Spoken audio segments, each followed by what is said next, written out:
Builder gel in a bottle versus builder gel in a jar. We are about to do both today and go over all the pros and cons to both and determine at the end which I think is easier. And you guys are going to be surprised at what I think. What's up, nail crew? It's Nicole, your fellow nail obsessed DIYer. And this video is all about builder gel. If you've been subscribed or know me, you know that builder gel is my jam. I absolutely love it. And a lot of people ask me pretty much every week. I get questions, which do you think is easier, builder gel in a jar or builder gel in a bottle? What do you think I should try if I'm a newbie? I thought it'd be really helpful to everyone to go through and do both of them, one hand for each, and see which is easier to apply. And I also am trying a new technique. So first we have to take off the old builder gel that I was wearing. I was doing some testing of builder gel. Now, normally when I do a builder gel fill, I don't try to take every single amount off. I leave a tiny bit on the bottom of my nail. As long as it's not lifted, I just make sure I get any lifting parts up. But since this mani was going to be all with the clear builder gels, I tried to get off as much as I possibly could. I didn't take off as much on my thumb as I probably should have. I left a little bit more of the color on my left-hand thumb, but that's okay. The clear builder gel still turned out really well, and you'll be able to tell that it's clear. So on my left hand, I'm doing the builder gel in a jar, or some people like to call it builder gel in a pot. And I went through and I prepped my cuticles. I removed any excess cuticle with the ball bit, and then I roughed up the surface. I'm dehydrating my nails, and then I'm using primer. Anytime I use primer, I like to use 2 coats of it. For me, I get better adhesion, especially if I'm using this HEMA-free primer that I absolutely love from OG. I'm only using HEMA-free products now for gels as much as I possibly can. After some of the issues that I had with the itchy skin from changing my nails too much that I had in the fall, I want to make sure that I'm only using HEMA-free because HEMA seems to be such a common occurrence for allergies. So I am trying so hard to only use HEMA-free. So the big new difference in how I'm applying builder gel, both from the jar and the bottle, is I'm doing a slip layer. And I've seen it a bunch lately on YouTube shorts and on Instagram reels, and I wanted to try it. I've tried doing a slip layer a couple times, and I wanted to make sure that I felt like I was comfortable with it before I did it on a video. So that's why you haven't seen me do it yet on a video. This will be the first time. A slip layer is a really thin layer of the builder gel that you apply down first, and then you don't cure it, and then you go back over with another layer of the builder gel and kind of float it down your nail, concentrating on your apex so you're building your apex. Now, even with doing those quote unquote 2 layers of the builder gel, your slip layer should be so thin that even adding that second actual layer of builder gel, it's not going to make your nails too thick. I still needed to do another layer of builder gel on both hands after this main first layer. And the slip layer made applying the builder gel so easy. I did this builder gel mani faster than I have in a really long time because I was able to use that slip layer to quickly move the builder gel around. So when you're doing the slip layer with the builder gel in a jar, I noticed that I had to be more careful doing the slip layer with the builder gel in a jar because I really want to make sure that I was applying it thinly to my nails. And I tend to be heavier handed with the builder gel when I'm using the jar. I feel like it's because the jar, it's so easy to pick up a lot more product when you have a separate brush as compared to the bottle, which you're not going to be picking up as much of the product because it really just kind of drips off on the inside before you pull it out. Once you get that second layer on over top of the slip layer, then I like to use a thin nail art brush to kind of go through and make sure that I got it into the size of my nails. I have big hands and I get a little bit messy when I'm doing builder gel. So I've noticed, I started doing this a while ago. I want to say it was like a year ago. I started using a thin nail art brush because it was helping me get really close to my cuticles without using the big brush and making a mess and like getting it all over the place. If you've seen a lot of my videos, you know that I just tend to be messy. So anything that I can possibly do to help myself not be so messy is something that I like to try. When you're doing either the builder gel in a jar or builder gel in a bottle, you always want to flip your nail over for at least 10 seconds and then flash cure it for probably 5 to 10 seconds before moving on to your next nail. You just did all that work on one nail. You definitely don't want the builder gel to start moving around before you get to your next nail. So I go through and I flash cure each nail about 5 to 10 seconds before I move on to the next nail. I'll cure all 4 nails at once. I cure my pointer through my pinky together and I cure my thumb separately. I don't remember one of the nail techs that I follow somewhere recommended doing this because people tend to put their thumb at a weird angle when they're holding it in the lamp. Putting my thumbnail in separately has really helped me.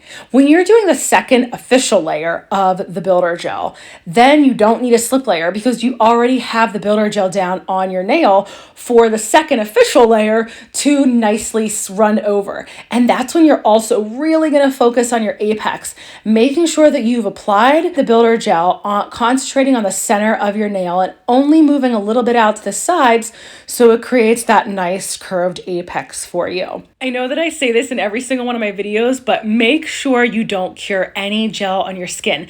Curing gel on your skin leads to gel allergies. And if you're like me and you love your gels, you do not want to give them up just because you got a gel allergy. So once you finish curing that second layer of your builder gel, then you can wipe it all off with some isopropyl alcohol on a lint-free wipe, and then you can start on your other hand. I like to always make sure I wipe off the tacky layer because then I don't accidentally touch some of the tackiness from that gel with my other hand or get any on my skin while I'm trying to do my right hand.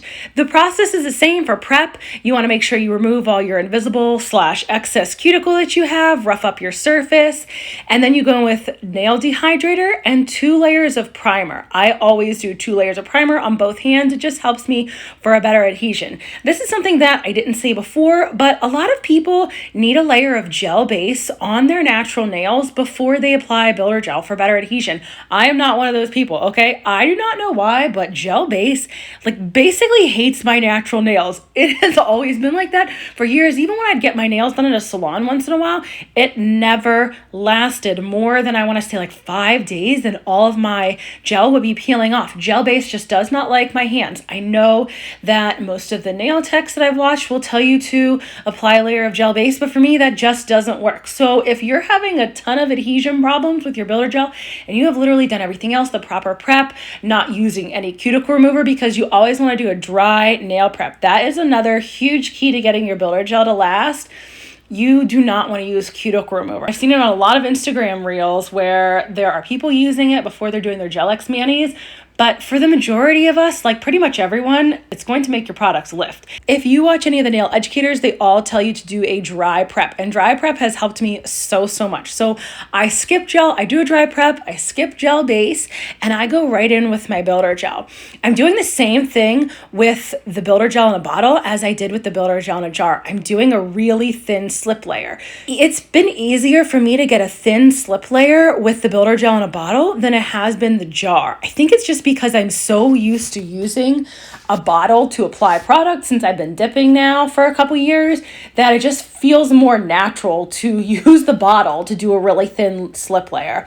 Then I did the same thing. I went in and concentrated a majority of the product on the middle of my nail to create that apex. Then I went in with a thin nail art brush to kind of move it around. So you'll see me throughout this video as I'm doing each of my nails and using the thin nail art brush. I keep using the thin nail art brush to gently push the product back to where the top of my apex is. That has been so great for me. Build an apex with the builder gel and then flipping over your hand makes the builder gel move towards the middle of your nail to create that apex naturally. Those 2 things have been huge for me. Plus then flash curing my nail for 5 to 10 seconds before moving to the next one.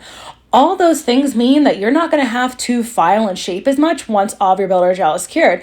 And since nobody wants to take hours and hours on their nails, I mean, I don't know, maybe you do, but I'm always doing mine at night and I'm exhausted. So any little things that I can do here and there to make my manis go faster, you best believe that I'm going to be doing them. Sometimes I forget as I'm doing my voiceovers that these are my nails. I know it sounds crazy, but I love watching people apply builder gel and rubber base gel and actually pretty much any nail enhancement. So I get distracted when I'm doing the voiceovers and start to just watch myself do my nails. But anyways, I'm digressing again. So those were my nails that you just saw that had 2 layers on my left hand and then 1 layer of builder gel on my right hand. So now I'm going back through on my right hand and doing the second layer. And this is the one that's really going to build your apex. I focus the majority of my product down the center of my nail and make sure that I'm using that thin nail art brush to pull the builder gel back towards the center of my nail to where I want my apex to be. And depending on how long your nails are, will depend on where you want your apex, how high you need it to be. At the length that I have right now, I don't need my apex to be super high. I just need a nice strong one that my nails aren't going to break. Because if you're like me, you are super, super hard on your nails and you need to make sure that you have an apex built. I did my builder gel, I want to say maybe a month or two ago, and I did not build enough of an apex. I was really tired at night, shocker, when I was doing it. And I broke one of my nails, which I haven't done in a really long time. I'm normally really good about building my apex, but sometimes when I'm tired, it just does not work as well. So when I was doing these two manis, I tried really hard to make sure I was putting my apex in the right place. And some people have asked me, well, how do you know where your apex is? For me, it's not super hard because my nails have a natural apex, so I follow along my natural apex. If you have really flat nails, you want it to be towards the center of your nail, towards the center top of your nail. That's what I always go with to be safe on my nails, because I have a couple nails that don't have as nice of a natural curve as the other ones. Some of mine are flatter.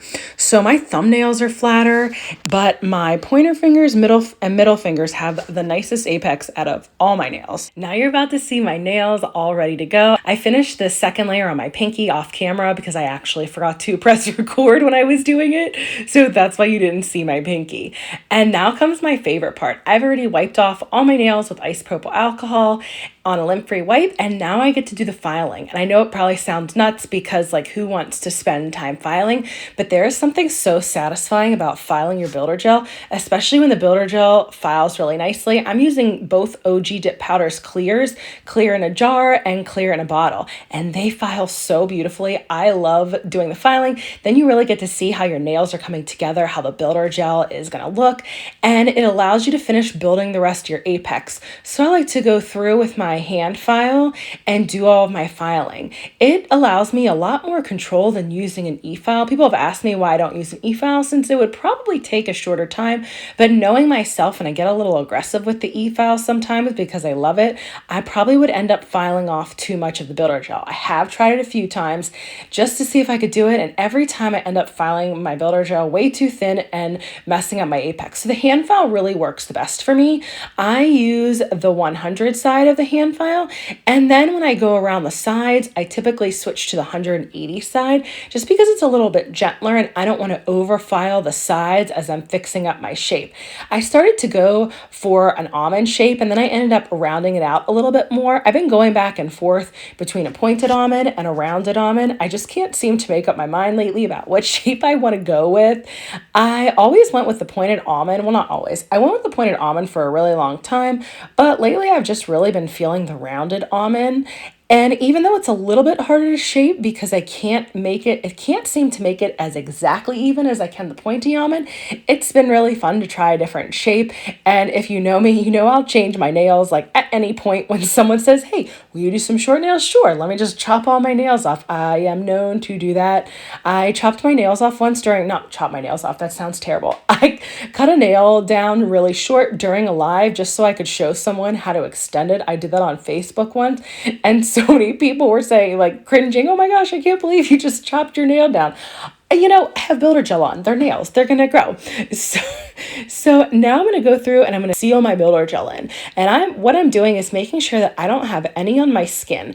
I like to go through first with that rounded cuticle bit. Then I'm cleaning off my nails a little bit with these micro Q-tips or I think they're called like micro swabs. These are the ones that I got off Temu.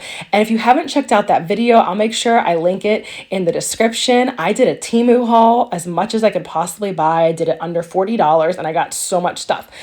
Now I'm going to go back in with my favorite e-file bit. I use this to really give myself nice clean cuticle lines, not only with builder gel, but also with a dip. I am obsessed with this. It's the Pana Extra Fine Barrel Bit.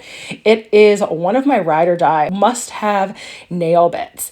And I can really get my cuticles nice in the back and get that nice flushed line that I want, and that we all want, like that nice slope that's going down towards our cuticles. Next, you want to make sure that you dehydrate your nails.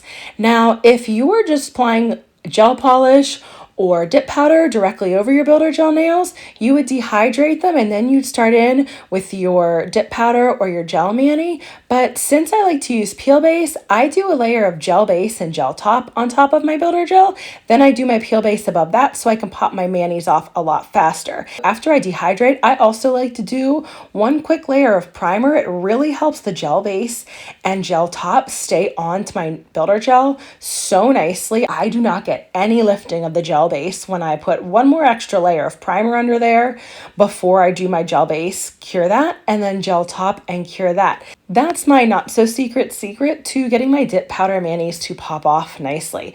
I've tried a bunch of times to do peel base just on my builder gel that's been buffed and shaped really smooth, and it does not work so well for me.